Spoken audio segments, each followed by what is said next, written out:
Cupat kai makan mangga, makan pisang, makan kue nih. Hai semua, selamat datang kembali. Di momen kali ini, Mimin ingin membahas tentang duo maut, duo baka, rival sejati, Marimo dan Alis Keriting, sayap raja bajak laut, yaitu Zoro dan Sanji. Zoro dan Sanji selalu berdebat tentang apapun, siapa yang paling kuat di antara mereka, berdebat tentang siapa bonti yang paling tinggi, siapa yang paling cepat. Mereka selalu berdebat tentang apa saja. Di antara mereka, tidak ada yang mengalah satu sama lain. Mereka nggak apa-apa kalah dari yang lain. Yang penting tidak dari Zoro atau Sanji. Perdebatan mereka dimulai dari kesalahpahaman miskomunikasi. Saat episode 34, mereka ingin menolong Nami dari Arlong. Sanji baru direkrut saat itu. Mereka mengira Usopp sudah dibunuh oleh Nami. Luffy sedang tidur saat itu. Mereka awalnya berpendapat tentang benarkah Nami membunuh Usopp dan mengapa Nami membunuh Usopp. Zoro berkata, bagiku Nami adalah anak kecil yang takut dengan kematian.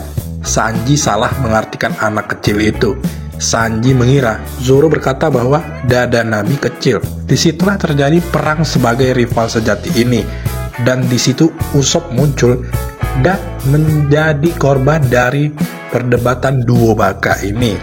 Namun, meski mereka sering berdebat dan berkelahi, ada waktunya mereka saling bekerja sama, membantu Luffy dan membantai para musuh. Nah, ini dia momen terbaik duo sayap Raja Bajak Laut. Yang pertama saat melawan Kuma di Thriller Bark. Setelah pertarungan kru Mugiwara dengan Gekko Moria dan Anteknya, Kuma yang saat itu menjadi Shichibukai langsung datang ke Thriller Bark. Kuma ditugaskan untuk membereskan semua yang ada di sana, terutama bajak laut Mugiwara. Kuma adalah pengguna buah iblis Paramecia, Nikyu no Mi, yang membuat telapak tangannya bisa memantulkan apa saja. Zoro mencoba menyerang Kuma dengan semua kemampuan yang Zoro miliki. Namun, Kuma dapat membalikan semua itu. Sanji mencoba membantu, namun kakinya langsung kesakitan setelah mencoba menendang Kuma. Tubuh Kuma sangat keras karena dia adalah pacifista. Kuma mengatakan pada mereka, aku akan membiarkan kalian hidup. Namun sebagai gantinya, biarkan aku mengambil kepala Monkey D. Luffy. Mereka semua terkejut dan tidak menerima hal itu. Kuma langsung menyerang mereka dan seisi pulau. Gedung-gedung hancur, bahkan pohon-pohon ikut berterbangan. Zoro saat itu yang masih sadar, mencoba menyerang Kuma yang ingin mengambil Luffy. Namun karena Kuma adalah pacifista, serangan itu tidak berarti baginya. Zoro langsung memohon kepada Kuma untuk tidak mengambil Luffy. Zoro berkata, ambil kepalaku sebagai gantinya. Meski hargaku tidak semahal Luffy, tapi suatu saat nanti aku akan menjadi pendekar nomor 1 di dunia. Kuma mengatakan, apa kau akan membuang semua mimpimu demi temanmu? Zoro berkata, tidak ada gunanya mimpiku jika aku tidak bisa melindungi teman-temanku. Tiba-tiba, Sanji yang sudah gemeteran datang dan mengatakan, ambil saja nyawaku.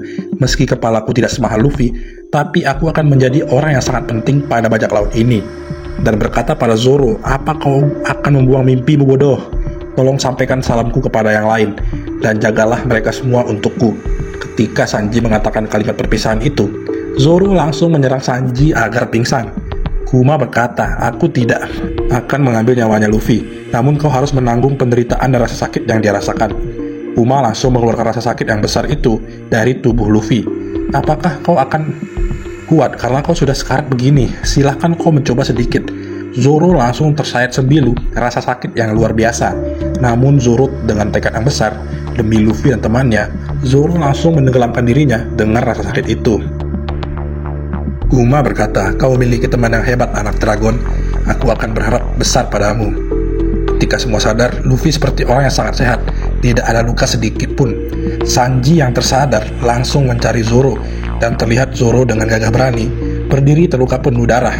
Sanji bertanya apa yang terjadi. Zoro menjawab tidak ada. Terlihat kesetiaan yang sangat teruji dari Sanji dan Zoro yang rela mengorbankan nyawanya demi sang kapten dan teman-teman mereka. Yang kedua, menyelamatkan Toko. Momen ini terjadi pada saat di Wano. Momen saat itu, Yasui dieksekusi mati. Yasui bukti the real seorang pahlawan. seperti sebuah perubahan butuh pengorbanan yang besar. Semua orang tertawa ketika Yasui dieksekusi. Tawa yang sangat menyayat hati, tawa yang menusuk sembilu, tawa yang lebih tajam daripada pedang, tawa yang semakin didengar semakin membuat kita terluka sangat dalam. Efek dari buah smile yang menimbulkan tawa yang benar-benar palsu. Toko memiliki tawa yang sangat keras saat itu, namun luka yang paling dalam, paling sakit hati, paling tersiksa, melihat ayahnya ditembak mati dengan kedua matanya sendiri, dan dia hanya bisa tertawa. Bahkan menangis pun dia tidak mampu. Ini gilanya One Piece. Menonton momen ini membuat kita juga ngerasain apa yang Toko rasain, membuat kita ikut benci dengan perbuatan Kaido dan Orochi dan semua anteknya. Kita merasa sangat sedih, sangat pedih dan terluka dalam. Satu-satunya makhluk yang tertawa sangat keras dan sangat menikmati hal ini, merasa senang dan bangga adalah sang ular bajingan, yaitu Orochi. Dia sangat-sangat menikmati hal ini. Dia sangat kejam, bahkan dia mau menembak Toko yang sedang meratapi kepergian ayahnya. Disinilah sayap sang kapten bekerja sama. Mereka semakin muak dan murka dengan apa yang sudah dilakukan Orochi dan Kaido. Mereka langsung menolong Otama, meski itu melanggar rencana mereka dan membuat keributan di negeri Wano. Yang ketiga, melawan King dan Queen. Zoro yang sudah bertarung habis-habisan melawan Kaido dan Big Mom, penuh luka diantar Lau kepada Sanji. Lau menyuruh Sanji untuk memperban seluruh badan Zoro. Meski kesal, Sanji tetap melakukannya demi teman sejati sekaligus rivalnya. Sanji memperban seluruh badan Zoro dan langsung menuju ke arah chopper dengan cara menggendong Zoro sambil melawan para anak buah Kaido. Zoro diobati oleh Chopper dan dua dokter lainnya. Sanji terus melawan King dan Queen, dan Sanji merasa kewalahan.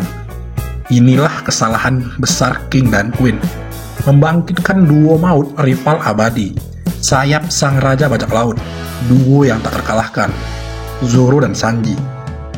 Ketika Zoro sembuh, Zoro langsung bangkit dan ikut menyerang.